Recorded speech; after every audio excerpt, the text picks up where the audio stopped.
man whose family has been a part of the NFL since its inception.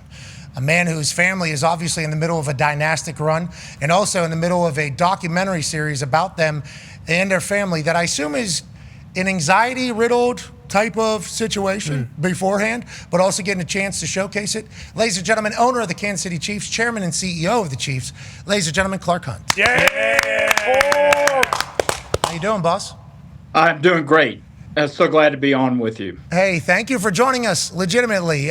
We've gotten a chance, obviously, to watch your operation from afar and obviously have been big fans of this dynastic run that you guys have all put together. But watching this documentary, learning about your family's contributions to the sport has been very cool. Are you excited for the world? This may be a generation that hasn't really fully learned about what your family has done for the sport and your dad has done for the sport. Are you excited for everybody to kind of learn that story through this documentary? Absolutely. I think one of the best things about the documentary is not only does it chronicle the success that we've had over the last 6 or 7 years, but it also goes back all the way to the founding of the franchise back in 1960 when my dad pulled together the American Football League, got the group of owners, which he nicknamed the Foolish Club, together to take on the NFL, and shows the early history of the Chiefs organization as the team moved to Kansas City, and then, of course, transitions into the Andy Reid era. Yeah, the Andy Reid era has certainly been a great one. Them showcasing Brett Veach and his big brain. The story of them talking about Patrick Mahomes and how they found him. Go ahead, Colin. Brett Veach was watching the left tackle from Texas Tech and then was basically after a couple plays said, who the hell is this quarterback? And then watched every single play from Patrick Mahomes' Texas Tech career. It was unbelievable. And then there's a story allegedly that Andy Reid walked by his office and said, what are you doing? And Brett Veach said, I'm watching the next quarterback of the Kansas City Chiefs. Allegedly, from this one wormhole that Brett Veach went in, he knew that this was going to be the guy. You guys trade a future first to move up to 10 to draft Patrick Mahomes, and then obviously it all goes how it goes. Whenever you're making all these decisions and you're putting trust in Brett Veach and Andy Reid to kind of guide the football side of the Chiefs, are you expecting greatness immediately out of everybody? And through those hard times, did you wonder if we're ever going to get back on top? Was there ever any worry? Yeah, absolutely. We'd been through a tough couple of years back in 2011, 2012. Actually only won 2 games in 2012. That was a very tough season, both on the field and off. And we were so blessed to be able to bring Andy Reid to Kansas City. And I knew he was the type of coach that we needed. We needed an experienced coach, somebody who'd been there and done it, somebody with tremendous attention to detail and an ability to really connect with his players.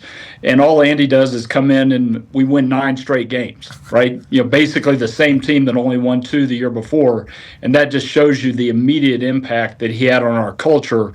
And then you mentioned Brett Veach, who came with Andy from Philadelphia, did a fantastic job in our scouting department. Obviously, the fun story about him scouting and finding Patrick Mahomes. And I remember Andy telling me about, Brett would put a tape on his desk every week and say, you've got to look at this tape. And it was a tape of Patrick, doing amazing things at Texas Tech. And eventually Andy was like, I got it. You're right. This guy's special. We got to figure out how to get him. Yeah, I guess Andy Reid also said in there when Brett Veach, when they were together in Philadelphia, whenever he said something about a player, he was never wrong. And it's like that eye for talent is something that only a few people have. You seemingly got multiple people in that building, let alone your coordinators are all Hall of Famers as well. Run a good operation over there, boss. You should be incredibly proud of that. Go ahead, AJ. Yeah, speaking of Andy Reid, as far as this documentary goes, how did you talk him into it? How do you present this to him to where he would be okay with all the access that you guys have given all these cameras and microphones, obviously inundated with everything you do? Yeah, well, last year, before the season, we were approached by several groups that wanted to do a documentary about our pursuit of the 3rd straight Lombardi Trophy. And at first, we worried about the distraction that would come with that. But we got comfortable as we went through the process, particularly with Words and Pictures, who's the team that pulled this all together and made it happen. We knew the great work that they had done with the Chicago Bulls, which our family's also involved with, in putting together The Last Dance. And so we really thought they were the right group to do it. Andy at first was a little reluctant, but we got him comfortable with the fact that it wouldn't be too intrusive. It wouldn't distract too much from the mission, which was to get back to the Super Bowl and hopefully win it. And at the end of the day, Andy ends up being one of the stars of the show, of course. Which he typically is, right? That episode last night, which really focused on him, the Don't Judge episode, I think is really special, and it shows what an incredible person and coach Andy is. Yeah, we even visit his punt, pass, and kick days, which we've all seen the clips. We've all seen the clips. Andy Reid's always going to be a star. You got a lot of stars on that team at this point. And I appreciated one of the clips was Patrick Mahomes telling the cameras, like, hey, turn them off or whatever. Cameras stay on. And we're just going to go, we're still going to get your audio, though, bro. And then we'll ask you later if it's okay if we put it out. It's like, I think they did a very good job kind of piecing it all together. Ty has a question for you, Mr. Hunt. Yeah, Mr. Hunt, do you feel pressure to be like a visionary and very forward thinking due to the legacy that your dad has within the NFL and for all he accomplished for the league? Obviously, the league is much different now than when he was kind of building it from the ground up. But do you feel that pressure on a day-to-day basis? My dad was an incredible individual, and you guys have talked a little bit about all that he accomplished in professional sports, which extended beyond American football to soccer and basketball and tennis. I mean, he truly was a visionary, and pro sports in this country wouldn't be where it is today without him. When I took over the reins from my dad almost 20 years ago, I thought a lot about, how I needed to lead the Chiefs. And at the end of the day, I decided that I needed to rely on my own strengths and be my own person, because there's no duplicating Lamar Hunt. But something that my siblings and I always talk about is we've got to make sure we preserve his legacy because it's so special. So really every decision that we make, we make that decision with a framework of, what would Lamar Hunt have done? We think about that and how this continues to shape his amazing legacy in pro sports in the United States. What a brain on that guy, and obviously you as well. But this is a showcase of your dad there early in this documentary. When we were at the Hall of Fame, I'm telling you, we were, a little tuned up. I think we had a couple drinks. Yeah, we had a couple drinks, and they were giving us a tour of the place, and we went down the vault, and we were talking to Ted. Oh, Bruce, can you help me? What's his name? Bruce? John at the Hall of Fame. John at the Hall of Fame. Okay, Jake led us to John. We apologize. John, though, like historian, like you guys have for the Chiefs. Bob Moore, I think I saw the guy that was showcasing you guys. We go into the Hall of Fame vault, pulls out the letter, the actual letter that your dad sent, I believe. And that's what they say, at least. If you have it in yours, there's conflicting reports. But what the Hall of Fame said was the actual letter. And we were reading it. And it's like you could just kind of feel the type of person your dad was as a visionary. He said we need something like the Grey Cup or like the Stanley Cup. I've jokingly called it the Super Bowl, but we can obviously revisit that. Like that was like a throwaway at like number 5 at the bottom of the page. And then he started showcasing his other things back whenever, I think it was 1906, 19 guys died playing football. Yeah. So then they had to go 5 by 5 on the, like we did a full history of the game there with John, and your dad was ever present through the entirety of it. And then his documentary kind of shows up here 2 weeks later. We just want to let you know, we didn't know for a long time, and we're football people. It's been an honor to learn about your dad being a beast, man. He was an absolute beast. I think he had to be. And whenever you guys are working with him while doing this, and you have to, let's say nowadays, and you said, what would Lamar Hunt do? You think this documentary he would have loved? Is there anything that you have to do in the modern age that you think like maybe he wouldn't have liked doing this, or he would have loved this particular thing that we're kind of doing right now? Do you ever have those types of moments with your dad? Yeah, and thinking about the documentary, I think he would love it because at the end of the day, he believes the game is all about the fans. And this documentary gives our fans a real behind-the-scenes look, not only that at everything that took place at our practice facility and at games to get back to the Super Bowl, but it also tells a lot about the personal lives of some of the key figures on the team, including Travis and Patrick and Chris Jones and Andy Reid. Really shows what goes into it from an emotional standpoint and the tremendous character that those individuals have. So I think he would absolutely love it because at the end of the day, he was about making the fan experience as good as it possibly could be. I love that. I love to hear it. On that note, Tone has a question for you. Yeah, Mr. Hunt, I have a question about the stars on your team. Obviously, Patrick is a ginormous star in the NFL world and doing quarterback and stuff like that. But we just saw it this week with Travis Kelce and Taylor Swift on the New Heights podcast. They broke every single record in the world. Obviously, Taylor coming to your games and stuff like that. But Travis being as big as a star now as he is, I assume that you guys don't hate this and this is all good for business? Yeah, well, first of all, let me just say how happy we are for their relationship. They're an amazing couple, and watching the two of them together is really special. And that podcast, seeing them side by side, talking about the relationship was absolutely amazing. It's been a whirlwind, I would say, for the organization over the last 2 years since Taylor literally stepped into our lives. She's done an amazing job unintentionally of increasing our female fan base. We used to be about a 50-50 ratio male to female fan base, and now 57% of our fans are female, which I think is probably the highest in the National Football League. So there's absolutely been a Taylor Swift effect, and I should say that my daughters couldn't be happier that we have her as part of the Chiefs kingdom now. Yeah, they're not the only ones, brother. I mean, it is great for the entire sport, we think. We are big football people, so we love it that the biggest star on earth is involved. I couldn't even imagine being actually the owner of the team. We love it too, brother. Yeah, we certainly love it as well. The securing the stadium and getting her in there, and obviously the story goes, we learned on the New Heights podcast, 1.3 million concurrents.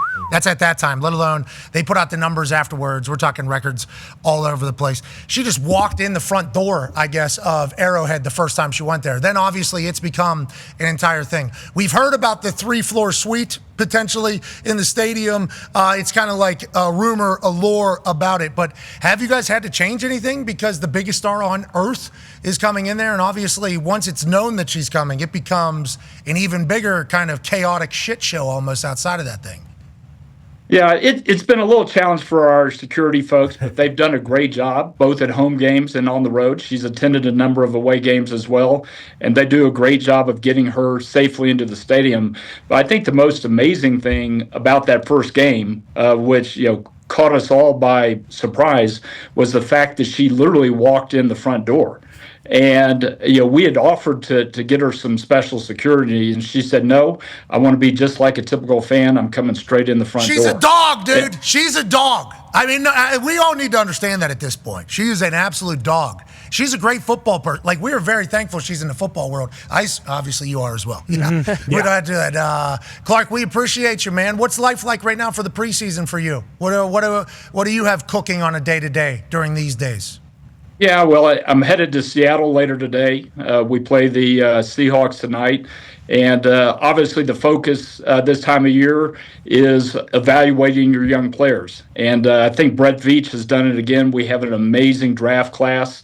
They looked great last week. I can't wait to see them play tonight. I think they'll play a big part in our success this year. Hell yeah. Connor has a question for you, boss. Yeah, Mr. Hunt, speaking of the draft, you guys kind of hosted it in 2023, and that was one of the first big, massive draft nights. Nashville comes to mind, and even Green Bay this past season. It feels like the draft has become a massive, fan experience in the offseason. Lamar Hunt would love. Lamar Hunt would love it. Yeah. Yeah, he would. Yep. Yeah, big nod to the head. Yeah. How was that experience, kind of hosting the draft in your own city? And then also, how much better is it for you as an owner now that you aren't picking at the top of every draft and you can kind of just hang out and wait till the end of it? Yeah, well, of course, picking at the end of the round makes it tough, but Brett and his staff are up to the challenge every year, and it seems like they find some real gems, and hopefully did it again this year with Josh Simmons. But going back to hosting the draft in Kansas City, what an amazing opportunity that was to showcase Kansas City, and I thought Kansas City did a fantastic job. It was an amazing event, 300,000 people attending. It was just a lot of fun all the way around. I think that's one of the best decisions that the NFL has made in recent years is moving the draft around to different cities and letting them have that opportunity because there are passionate fan bases across the U.S. Especially in these cities that probably won't get a Super Bowl, because weather restrictions in it all. So you have the draft. It is a celebration of football. It's still a festival. It's multiple days. Obviously, it's not Super Bowl, but it is awesome. And it's all because Radio City Music Hall said, we don't got time for you. Sorry, NFL. The Raw Cats got to do a show. And then it's become one of the biggest nights of the offseason for us. Combine, first couple days, draft, the only thing that carry us in the offseason. So if you guys want to think of more super duper things in the offseason, we would be very grateful. Just know that. Whenever you guys do that, the people that talk every single day would love everything about that. Last question here from AJ. Go ahead, boss. Yeah, Mr. Hunt, I'm just curious how competitive you may be with the other owners. I think if you guys getting together at the owners meeting, maybe other events where you guys are together, and we know everybody wants to win. We know that. You've been in a great spot here for a while now, but are you guys competitive? Do you guys talk? Do you joke around back and forth about your franchise and how they may be doing? Yeah, I think everybody who's involved with the NFL is incredibly competitive. My dad used to say this is a really unusual business because 6 days a week you're trying to work together to make the NFL better. And then on Sundays, you want to punch your best friends. And that's absolutely how it is. Everybody cares a lot about winning. I think that's something that our fan base understands. And, I'm lucky to have, so many great partners in the NFL, but certainly on Sundays, I want to come out on top. Hey, let's talk about a couple of those partners that you might be able to either gain knowledge from or give knowledge to. Here in Indianapolis, obviously, 3 daughters of Jim are taking over the team. Third generation ownership in the family. Obviously, you would understand a situation like this, even though it happened to you, I think, at a little bit older age than like Kaylin or Carly or Casey. Do they reach out? Do you guys reach out to the daughters or the next set of ownership whenever teams have a situation arise like the one we have right now in Indianapolis? Yeah, I think that's one of the great things about the NFL ownership group is how collaborative we are. I remember when I took over for my dad that John Mayer reached out to me and said, hey, if you want to bounce any ideas off me, if you've got some questions that you need answered, I'd love to talk to you about it. So it is a group that works really well together. Obviously, when you have these transitions, they're very difficult. There's a lot of responsibility. Even though I got to work with my dad for many years before he passed away, the first time that spotlight is on you, it is really, really challenging. And, there definitely, in our case, were some hard days. I made some mistakes and hopefully learned from those mistakes, and certainly had a lot of good resources to bounce ideas off. Yeah, where's the manual, when he sits down? Yeah, right. Is it in this drawer? And then on the flip side of that, did you reach out or have you reached out to Kraft because obviously now post their dynasty run, 20 plus years, absurd, insane. None of us really know. You guys are obviously going to try to attain that and, supersede that and everything. But now we've learned that there's been a lot of shit that he had to deal with while they were doing their dynasty as an owner. Have you reached out and chit-chatted about that? Or do you think you have a different kind of culture than what was happening in New England and it's not really the same operation? Yeah, well, we're very close to the Kraft family. My dad and Robert were very good friends, and I consider Jonathan Kraft a close friend as well. We've not only been involved in the NFL together, but we've been in Major League Soccer since the start back in 1996. So we get to spend a lot of time with him. When we started going to the Super Bowl, I did reach out to Jonathan, just to ask his perspective because they'd been to so many games and, what were the do's and don'ts and, how did you need to maximize the opportunity and make sure that the team remained focused on the task at hand. So they were a tremendous resource to me. And, I feel very blessed that we've been able to have this dynastic run, following the amazing success that they had for over a decade. Yeah, true. They were a long time. I was in the NFL during a portion of it. I was in high school during a portion of it. And I was in college during a portion. It was a long ass time. Off topic. Your family, I think soccer, obviously, you talked about, Major League Soccer, NASL, everything in America. I think your boy plays. I'm not 100% sure, but I think I've seen he plays down at SMU, I think, which is your college. Are we ever going to win this thing? Do you think our team's ever going to get? What do you think? I have faith. I like Ponch, the head coach of the U.S. men's national team. You think we have a chance? Yeah, well, first of all, getting to host the tournament back in the U.S. is going to be tremendous for the sport.